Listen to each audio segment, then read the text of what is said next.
New leader was introducing Douglas Carswell. She talked about people with integrity and honour and willing to sacrifice positions in order to do what was right. In our former chairman's speech yesterday, Steve Crowther talked about our conference in Doncaster as being one of his happiest moments, and seeing certain MEPs that looked an awful lot like Stuart Agnew, dancing in the aisles. When we unveiled Mark Reckless.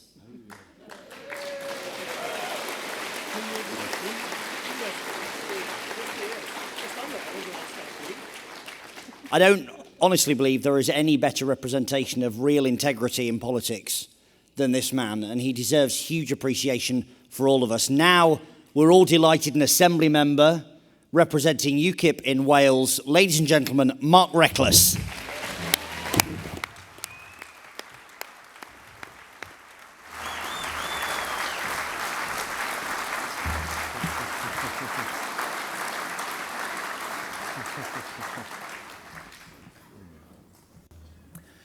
Having moved from the Conservatives to UKIP and from Rochester to Cardiff, I'm often asked where the grass is greener.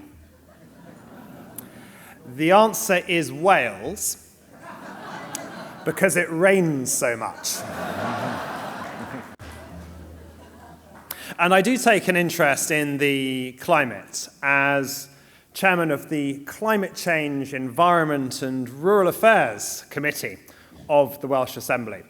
It's the old Agriculture Committee, so I'm very grateful to Aggers for his briefings, on which I've relied on many occasions. Because of the climate change at the beginning of the title, I understand that over 7,000 people signed a petition against me and UKIP chairing this committee. I was even told by security that there could be protests disrupting our first committee meeting. That was before I decided to hold it at 9 in the morning, the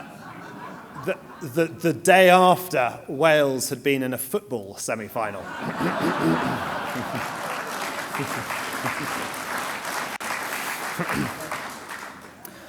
Now, it's been sunny in Bournemouth for most of conference, and that is also the outlook for our economy.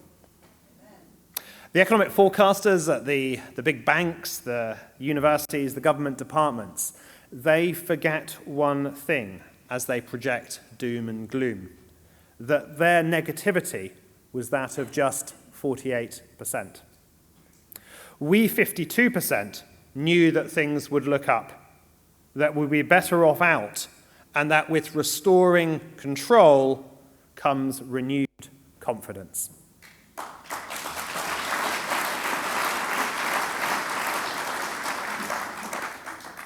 So while many broadcasters and big company bosses and the banks wrung their hands and predicted a recession, most people woke up with a smile on their face, and none more so than in this room.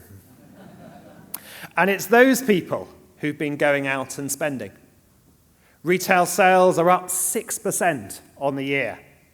They've been creating jobs with unemployment falling further. They've seen the pound is more competitive with foreign income worth more.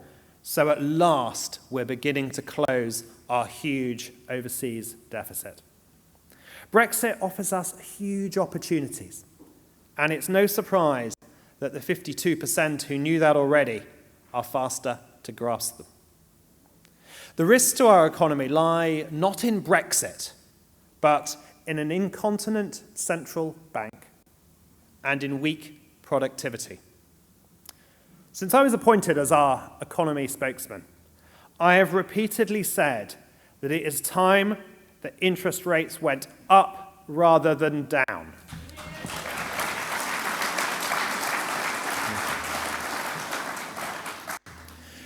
Yet almost whatever the economic news, the Bank of England just cuts interest rates further and prints more and more money. It's not just the Bank of England that's lost its way, but central banks globally, and for almost a generation now. As long ago as 1987, when the stock market fell, central banks cut interest rates and added fuel to a booming economy. They did the same in 1998, when there were a couple of defaults, and again in 2001, when the dot-com boom faltered. As central banks cut rates when stock markets fall, but fail to increase them when stock markets rise, the consequence is ever higher and higher house prices and more debt loading down our economy. The Bank of England's actions now, I fear, are making the situation even worse, as well as devastating the finances of pension funds and pensioners. Central banks were at least as responsible for the financial crash of 2007-08 as the commercial banks they were meant to oversee, by allowing growth in debt to get out of hand. But the crash was so severe, we can understand why they cut interest rates and even began quantitative easing if it was emergency measures to deal with a crisis. But what cannot make sense is they're continuing those policies for nearly a decade following the crisis. Worse still, the Bank of England, stuck in a Remain mindset, is responding to our Brexit vote as if it's precipitated another economic crisis. Yet the reality is that the economy is growing, and the Bank of England is unleashing a further flood of funny money we simply don't need. As well as retail sales growing at 6%, the Bank of England's own preferred measure of the money supply is expanding by 14% a year. Against that background, it is surely time for caution. Let's call a halt to quantitative easing, and let's put interest rates up, not down.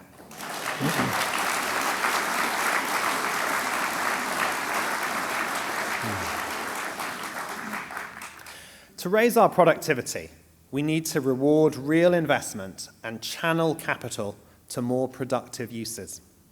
That's what banking and our financial system is meant to do.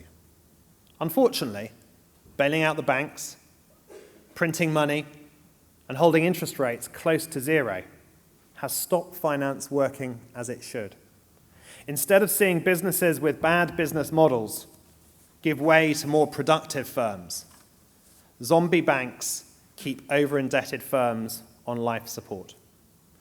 Being just about able to service a loan at 0.5% interest a year is not a good test for where a country should be investing its savings. That misallocation of capital is holding back growth in productivity, and because of that, holding back our standard of living. The same goes for the rules and regulations made by the EU for 40 years, with so little regard to our particular needs and interests. Overall productivity in Britain has also been held back by a big increase in lower skilled work. Letting employers import as much labour as they like from EU countries far poorer than ours allows the government to hold down wages for many in this country.